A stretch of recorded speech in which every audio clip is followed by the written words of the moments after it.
Hi, welcome to another episode of the F1GridView. I'm Harsh Sangvi, your host with Mihika Shade. Hi, Mihika. Um, Hi. we'll be reviewing the Azerbaijan Grand Prix that took place yesterday. So, quick thoughts, Mihika. How did it go? It was good. It was eventful, I would say. It was nice. What did you Somebody, think? I just read somebody's short review on Reddit, which I loved. Leclerc says it hurts to not finish the race, and Hamilton says it hurts to finish the race. So I thought that was hilarious. So. Yeah. I think we'll get right into it. The Ferraris, both the Ferraris DNFing. It started with Carlos driving through the straight, lost power, lost his PU, or lost his engine gearbox. Something happened. You could see the lights go off, and he just went straight into the runoff area. What happened with Charles? Charles again had engine issues or didn't know what is happening Yeah, he or himself had a didn't. DNF. There was just fumes of smoke from his engine in the Yeah. back, and he didn't know what happened, and just. But I mean, the anyway his win to pole to win ratio is very vague. I mean, So he does get poles so that Max can win at this point. So I think that's how yeah. it goes, right? I think he's replaced this one George with Mr. Saturday, and that's all he wants to accomplish. Yeah, he is actually leading the championship if you just see who gets poles. So Yeah, yeah, if it were on polls, yeah, but we clearly know now there's a huge lead. So true. So Red Bull have started the season off with a lot of DNFs with reliability issues, but Ferrari is just taking the cherry on the cake. It's this is Charles' third engine, I suppose. So if he does take a new one in Canada, he will get a grid place penalty. So this yeah, is going to get very I interesting think season. I think we've reached a point where everyone will start taking engine penalties. Yeah. So again, it's gonna be more, better, much entertaining because we'll have like first the Yeah, pole but position drivers. true, but that's Will what have, Mercedes did last year. They kept taking penalties with Hamilton and Bottas and kept giving themselves a more powerful car so that they could keep yeah, racing. The penalties were fine because they knew they could cover those spaces up in the race. exactly. So yeah, you might see that Alonso already took a penalty. One of the drivers to already take the penalty. Yeah, So it's going to be a very long season, and we're going to possibly see everybody take a penalty. It's just of course. how they will be able to strategize that. Uh, like coming back to the joke from earlier, the porpoising that was really bad this weekend. I think they really need to work on it because, like last week, they said that they were done with purposing, and right now we have seen Hamilton couldn't even get out of the car. Yeah, it's just not Hamilton. Like, every team had an issue. Yeah, I even think the even Alpines were Ricardo. the only ones who didn't have a lot of issues.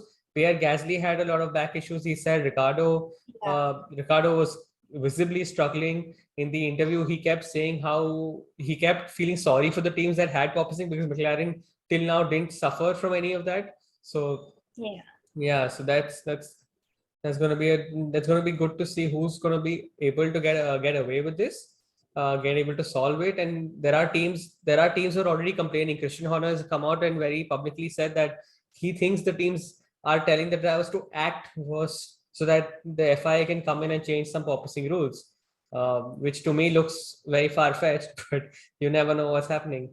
Uh, yeah. But they do really need to work on it. So Yeah. So it's better if they depends. start right So now. what do you, according to you, do the teams need to work on the purposing, or does the FIA need to work on the purposing? Because you can I think easily, it's the teams. I yeah, think it's the teams. because you can easily turn down the purposing, but you will lose a little performance. But Yeah, exactly. You can raise the car to reduce the porpoising, but that would, of course, affect your performance. But at least it's better than like there is a possibility that Hamilton won't come for the Canadian GP because he yeah, really needs rest.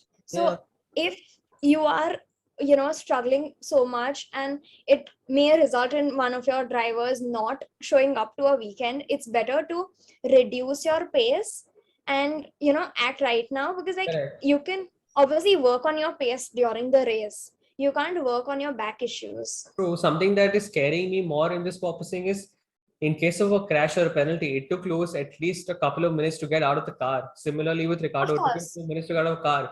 So if you've been racing Yeah, and we saw if you crash in the last exactly. couple of laps, it's going to be very difficult for you to run out of a car or get out of a car in a Especially burnout kind if of it's a situation. bad crash where, like there's a possibility of fire or Yeah. something like that. Because So at that point, no one can even remove you. And they're anyway, struggling with so much G-force with their necks. Adding porpoising issues is just very difficult for them. that's true. Something I felt was really hilarious watching it was just the Alpha Tauri wing going up and Yuki just going down the straight. That was hilarious, and it just kept getting better. There was a meme about how the budget cuts are affecting, so they need to duct tape their things now. But that was fantastic. They were showed the orange and black flag, and they came into the pits, and they just had duct tape ready for for his wing. It was hilarious. So Yeah. yeah. So a very interesting fact: the last 5 races have 220, 235 possible points as the highest team can take, the constructor can take. Out of 235, Red Bull has managed to take 224, and Ferrari has only taken 94 of those. So Ferrari's Wow. lost big time in the last 5 races. So Yeah. Red Bull have maximized most of their places with a 1-2 finish, getting the fastest lap also. Just losing out on 11 of the total points they could have got, while Ferrari is I think in the beginning we were very, happy with Ferrari's performance, but what we've not realized is Red Bull has worked very hard, yeah, whereas Ferrari has started, declining their performance. correct. Like this is not the first time or the second time that the drivers are DNFing because of some weird issues. Yeah, it looks like their updates are not coming, or if they're coming, they're not really working. So yeah, there is Yeah. something that they need to do there. Let's move on. Let's see how qualifying went. Let's start from the first slide that we have, and let's see how the qualifying did go for the teams. Uh, so as we said, Mr. Saturday right back up on top again. He's done fabulously well for himself. That was a great lap.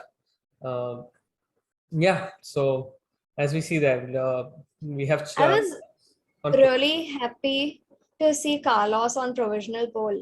Oh yes, he was on pole provisional for a very long time. Yeah, because like he's getting outshined by Charles, and he has a really good car. No doubt he hasn't performed as good as Charles, but seeing him up there made me feel that, okay, he can also compete, even though he hasn't been able to. Yeah, that's true. Uh, so Okay, best part of all, Red Bull versus Red Bull. Oh, that's fantastic to see who Perez or Verstappen. Firstly, the toe is very powerful in Azerbaijan. So it was very powerful to see, it was very interesting to see who would get the toe and who would be giving the toe. But they did take Yeah. turns doing that. So it was nice to see that. With Perez put in a quick lap. Then Max came and he took the second spot and he stayed there for a while. And then Perez just came and nabbed it right off him. Just when you think Max has got it, Checo is just all guns blazing in the last couple of races, and he's come out and he's beaten Max, which is not a very easy thing to do. A lot of his Yeah. teammates have tried over years and years and not managed to do that. And Checo is really like, he's just showing how impressive Monaco was to follow it up with beating Max in qualifying in Azerbaijan. Also, He's he's been just very strong. proving that, signing the extension is not a mistake. Yeah. So, and there is a possibility that, you all shouldn't give me the orders to get down or give the position to Max. Yeah. We George. have George and Pierre Gasly in 5 and 6. Lewis Hamilton a P7. Yuki P8. Sebastian Vettel finally getting to Q3 in his green tractor of an Aston Martin. And then we have Fernando Alonso finishing off the top 10. That Alpine, I don't know what was up with it, but it had such a good top speed in the straights. It just went through like a rocket. Like you saw both in the main race. You saw both the McLarens trying to overtake him. First it was Norris, then it was Ricardo, and they were on another zone altogether. But like Fernando is one of the only drivers who is saying that he's not having issues with porpoising. So that can also, add up, because it's he's not dealing with too many things. No, so that's another thing. So when you see how porpoising actually works, it's on your back, and the taller the drivers are, the more they are going to, it's going to affect you. So you see somebody. So Yuki's not getting affected anyway. there isn't. Yuki isn't. Yuki's also come out and said that the porpoising isn't affecting him. Similarly, Yeah. hasn't been affecting Alonso. And you see the one who's been very vocal about this from the start has been George Hamilton. Russell and Hamilton. Yeah. George Russell is a very, very tall person. So I'm sure it is affecting him also. We don't know how. Ocon has not been very public with it. So we don't know how it is going because Ocon is also another very tall and he's in the Yeah. same car as Fernando. So it'll be interesting to see if Ocon is actually suffering from it. So yeah, we had that was our top 10 who made it to Q3. Lando Norris and Both the Daniel Ricciardo, McLaren. just both the McLarens failed to make. I really wanted them to be in Q3. Yeah, but just didn't have the pace on the straights. They really Yeah. struggled in the top speeds. Esteban Ocon P13. Both the Alphas did make it to Q3, and then you had the Haas, you had the Williams, and you had Lance Stroll's green tractor again. And yeah, that's how qualifying lined up.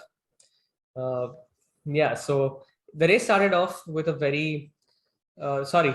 Before we get on to that, we have qualifying. If this is Charles Leclerc's wet dream, I guess at this point, if we only gave out points for qualifying, this is how the teams would line up, and this is how the drivers would line up actually.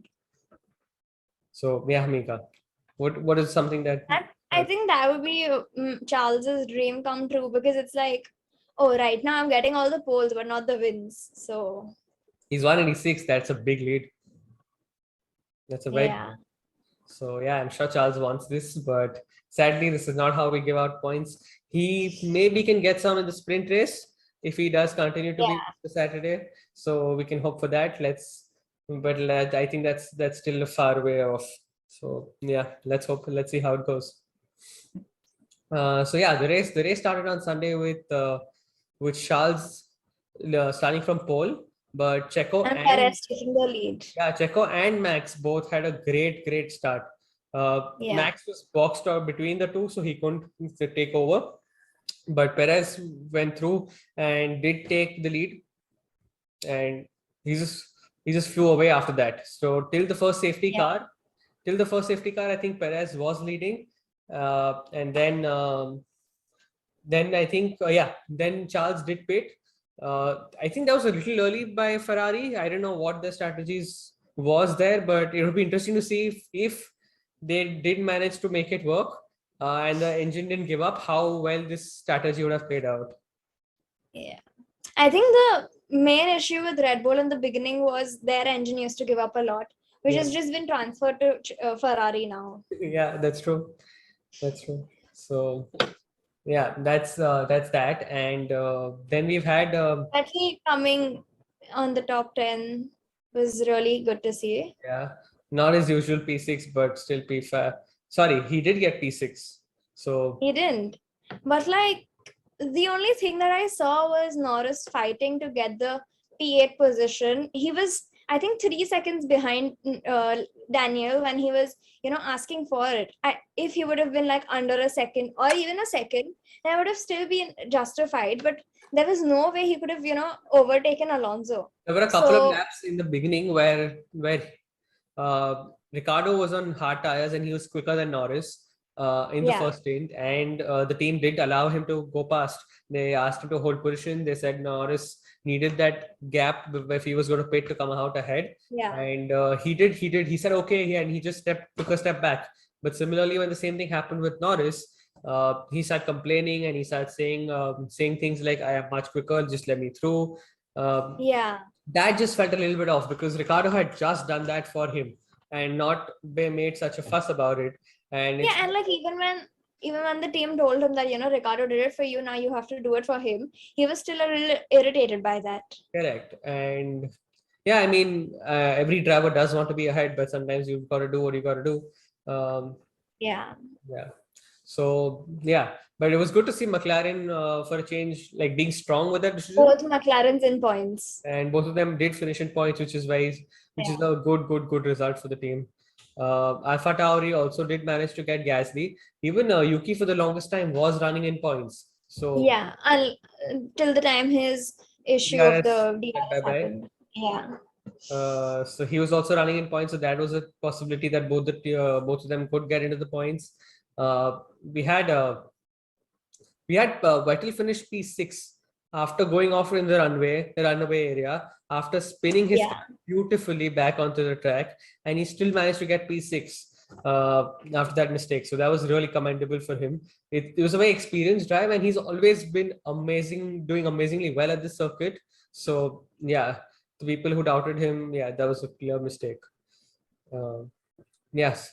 What do you have to say about the DNFs and how Red Bull's taken over and the 3 and 4, the Mercedes First coming? of all, 4 Ferraris DNF'd. And at this point, it's just like, why are you even trying? I really felt bad for Joe. He has had a good start to the season, but the last 4 races, he's just DNF because of his engine or some or the other issue. And I don't get it. I really don't get what's wrong with that car. And even Bottas complaining post race that the Williams are much quicker, and he's not happy with the engine. He's not happy with the performance. So yeah, there is something that needs to be sorted with the Alphas. And yeah, I think what about Stroll? His 10-second penalty. Really don't know what's happening with Stroll. He's been out by 5 laps. I mean, I was expecting like 2 or 3 laps, but it's 5 laps. That's a huge difference. Yeah, that's a huge difference. But no, he did stop, right? So he did stop. So that's why he's 5 laps out. He did stop. He stopped completing 90% of the race. So his race is actually counted as completed. But 5 laps before. So Latifi was shown blue flags numerous times. He also had an issue in the start where somebody from his team was on the track after the time was done. So he did get a 10 seconds stop and go penalty for that also. And yeah, that just was went ahead and ruined his race. Latifi just needs some, interruption in his races. Yeah, but Latifi and Stroll are back at home this week. So let's hope that brings them some good news and some good luck. Sorry, did we miss out? Yeah, the Mercedes finishing 3 and 4. It's amazing how when something just goes wrong with the top team, they're just there to take the scraps. And Russell's getting at the podium.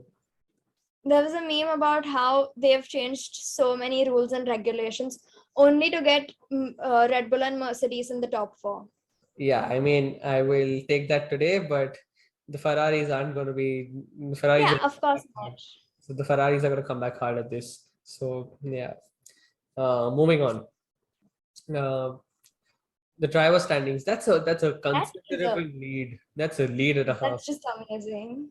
Yeah, that is an amazing lead that Max is. Considering that, Max DNF'd the first race. Yeah. And there was such a huge gap in the beginning itself. Yeah. And right now, how there's an even bigger gap.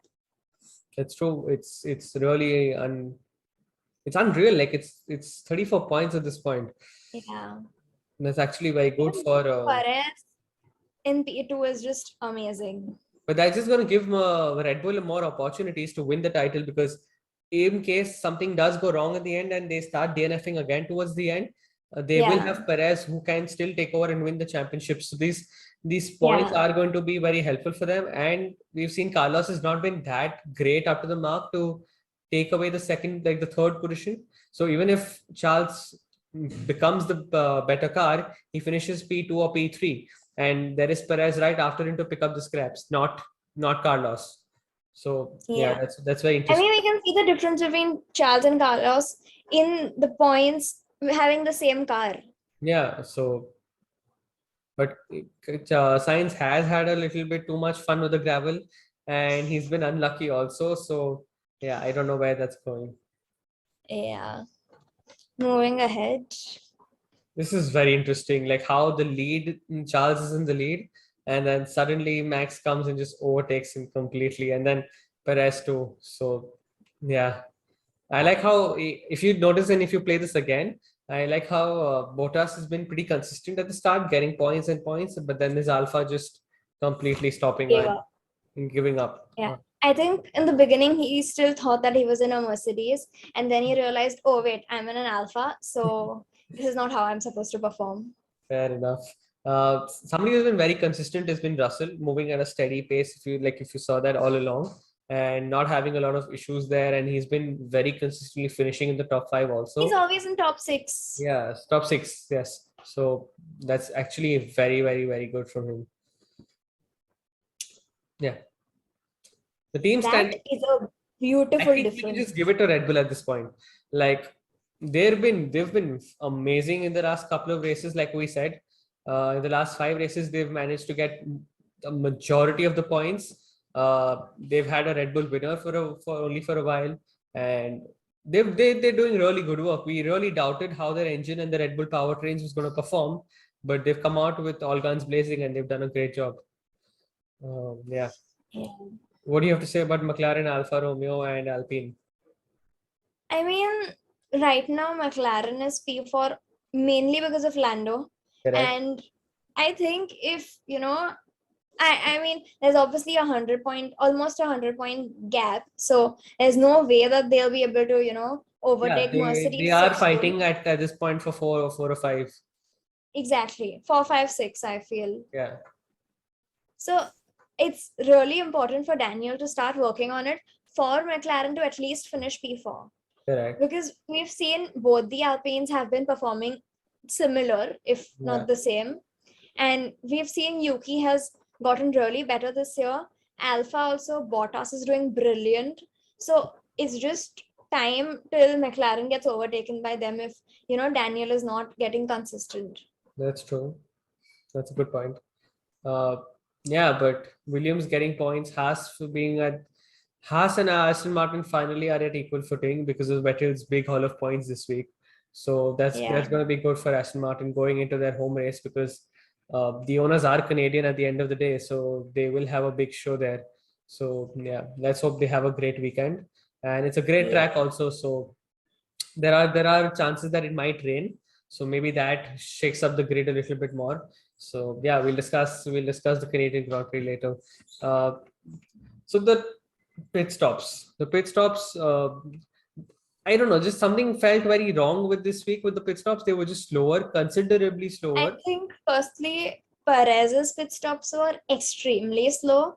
Do you When think that's you the team take a playing team team that is not Red Bull, yeah, do you think that's the team playing with Perez, not giving him I team mean, first, but like slowing him down in the pits? just look at this list. You don't even see Perez in top 10. Red Bull is someone who's always at the top. Yeah.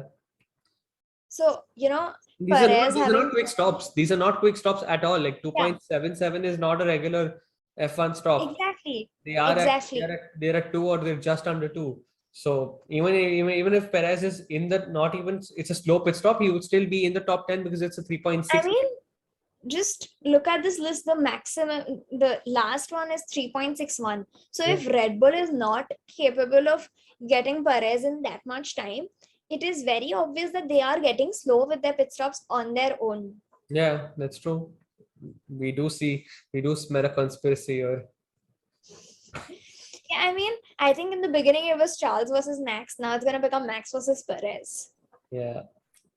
Let's see how that goes. Let's see how that goes. Yeah.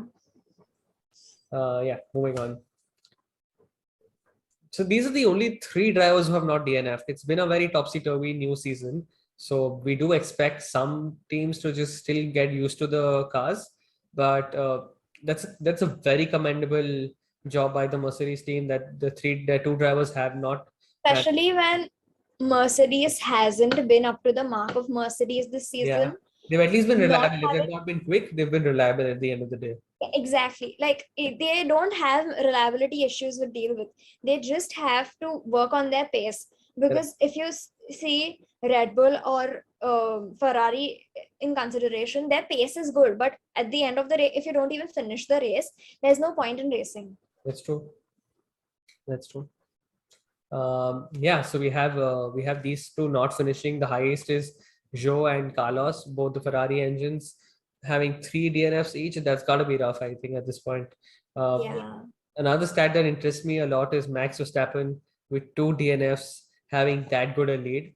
It is just unreal how consistently good he is when he actually does have a car that is reliable.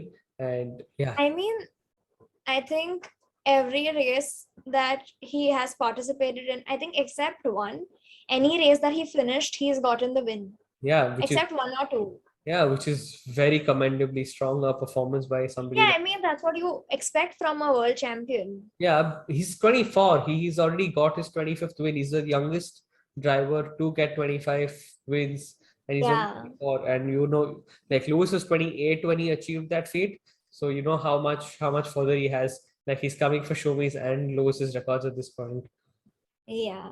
Yeah. I don't think he'll be able to get those 7 world championships if that's what you're talking about. No, I think most But wins. I'm looking at most wins. He possibly could yeah, because with the seasons getting longer wins and he can. longer, with the seasons Yeah. getting longer also, I think he could hit 100 wins and he could hit Lewis's records also. Yeah, that is possible. Yeah. So yeah, we have the gaps that the teammates have amongst themselves.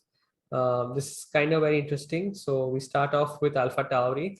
So Alpha Gasly was on a one stop where Tsunoda was on a two stop, which is why this happened. Tsunoda also had a two stop because he was shown the orange and red flags, uh, Yeah.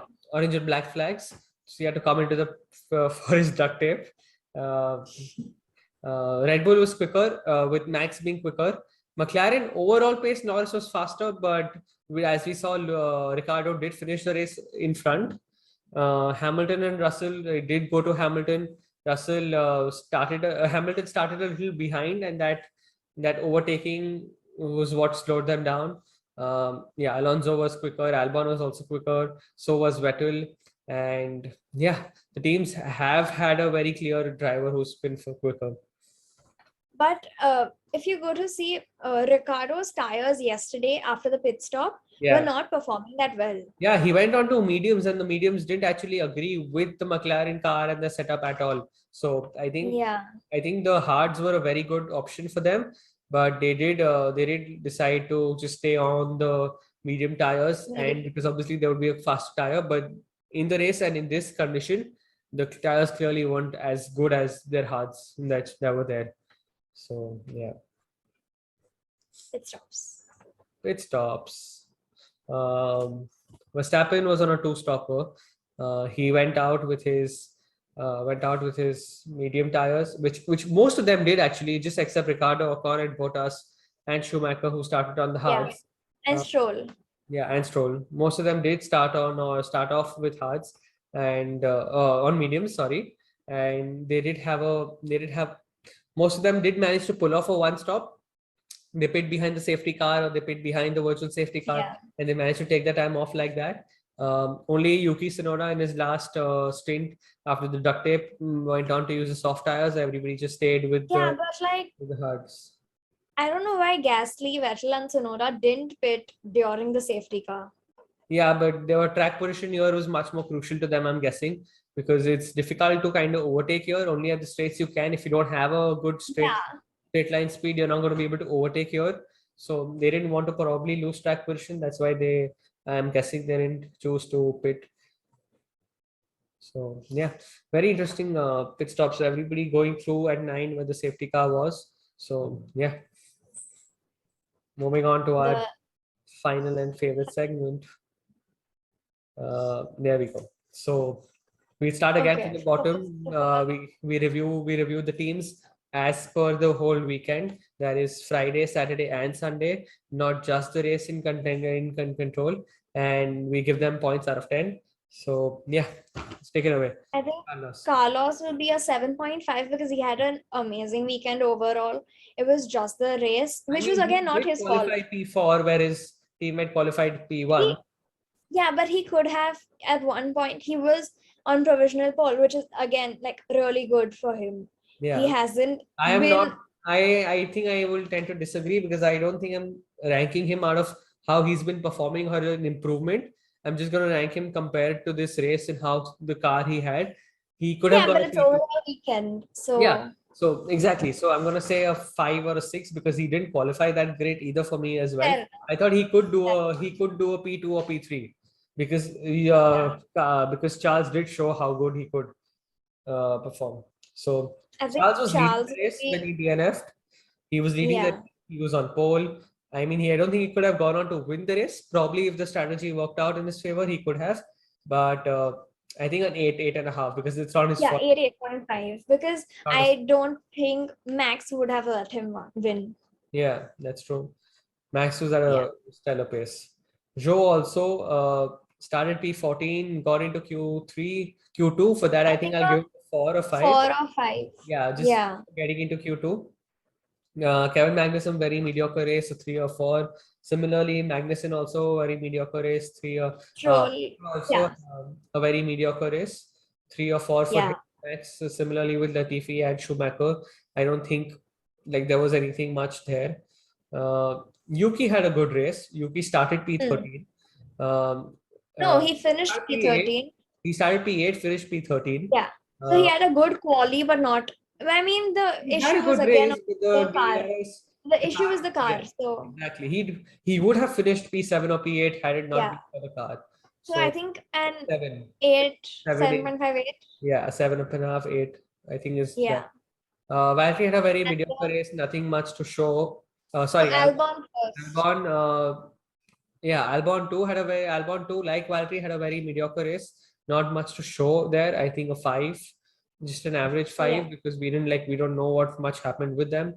Esteban had a good race. He did underperform, I thought, in quali because Fernando finished P10 and he finished P13. So I thought he could have done maybe a better job at quali. So just for that, I think Yeah, but then he did manage to, get into the points. So I'll give him a half point extra. yeah. So 5.5, 6. Yeah. Yeah. Lando and Daniel both had a decent weekend, I would say. Didn't manage to get into Get to, Q3, yeah, but that's something. 6.57, they ended up both in points. 6.5, I think that would be good for them. Yeah. They did end up in the points, but they missed the Q3, which I think is a Yeah, bit exactly. So for six the, and a half, 7 at yeah. max. Alonso was fantastic. He had a good quali. He got into Q3, finished the race also pretty well. A strong 8, I feel. Yeah, 8.5 definitely. Vettel again, good Brilliant. quality. Great. Uh, Getting that car to P9 was fantastic. I think he'll get a 9 because he did manage to spin and get to P5. Yeah. Yeah, P6. P6. So yeah, that was fantastic. Pierre Yeah, had a great weekend considering the car was also good. He did manage to back up his car very well. So a solid 8.5 for Pierre as well, finishing P5. definitely. Yeah, Lewis was struggling a Lewis, lot. Lewis was struggling quite a bit yeah, back and managed to just stick it out and continue there. He didn't have a very great quali, finished P7, but he did yeah, manage. but he did manage to get to P4, which is really good with a backache when Yeah, he couldn't even get out of the car. yeah, that's true. Russell did the best he could. You could clearly see the delta and the difference between between the top Yeah, 4 cars and the rest of them. So Russell did do a good job just getting to P5 and just stuck around. And when both the cars DNF'd, he did manage to take the podium away. So 8.5 for him as well. definitely. Sergio Perez had had a great quali. He had a great. yeah, He had a great quali. He had a great race. He had a great start to the race. yeah, 8.5. Yeah, I agree with that. A 9 also. And I would give him a 9 also. yeah, but then he had to give his position to Max. So He didn't actually tend to give. I would not agree with that. That yeah, there I was mean, no honest. he didn't have Max to was give the definitely position, quicker. but like, Max was definitely quicker at this race. yeah, So yeah, Max would be another 8.5. yeah, that's true. Max would be. Yeah. No, I think a Max would be a 9 just because of how good his race No, was. but then His quali was he not didn't really qualify. that great. He qualified P3. Yeah, but he still managed to take it away. So Yeah. I think he would Again. take it away even without Charles DNFing. So a 9, I think. Yeah. Yeah. Yeah. 9, he deserves it. Yeah. So yeah, that's it from this episode. We'll be back next week with the Canadian Grand Prix. We haven't new fans haven't actually seen the Canadian Grand Prix because it didn't happen in 2020 and 2021. So for a lot of new fans, it'll be the first time experiencing that. Montreal is a great racetrack, and if there is some rain to spice it up, it's just going to get even better. So we hope to see you next week again. And yeah, have a good weekend and have a nice F1 race. Bye. Bye bye, Mihika. Bye.